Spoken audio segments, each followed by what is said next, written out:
Hello viewers, বিনোদন জগতের সকল খবর নিয়ে আজ আমি এসেছি নিহা।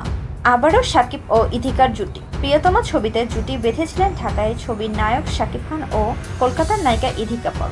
বরবাদ নামে নতুন আরেকটি ছবিতে জুটিবদ্ধ হয়েছেন তারা। ছবিটি পরিচালনা করবেন ছোট পর্দার পরিচালক মেহেদী হাসান। তবে এটি তার প্রথম ছবি।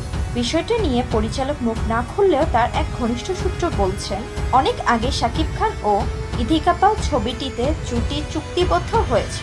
আগামী 25 সেপ্টেম্বর থেকে ভারতে মুম্বাইতে ছবিটির শুটিং শুরুর কথা। নাম প্রকাশ না করার সত্ত্বেও ওই ঘনিষ্ঠ সূত্র বলেন, কয়েক বছর আগে পরিচালক মেহেদী হাসান হৃদয় শাকিব খানকে এই ছবিটির গল্পটি শোনান।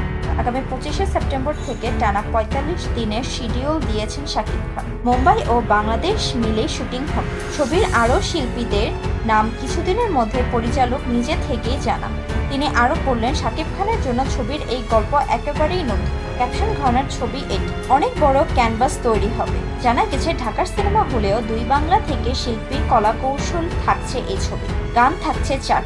এরই মধ্যে বাংলাদেশ থেকে ভারতীয় দূতাবাসের ছবি সংশ্লিষ্ট করার ভিসার জন্য আবেদন করা হয়েছে। 5 আগস্ট আওয়ামী লীগ সরকার পতনের পর ভারতীয় ভিসা পেতে সময় লাগছে। শুটিং শুরুর সব প্রস্তুতি সম্পূর্ণ। সবার ভিসা হয়ে গেলেই নিশ্চিত সময় শুটিং শুরু হবে। তা না হলে পেছাতে পারে ছবিটির সেপ্টেম্বরের শিডিউল। বরবাদ ছবিটির গল্প ও চিত্রনাট্য পরিচালকের নিজের।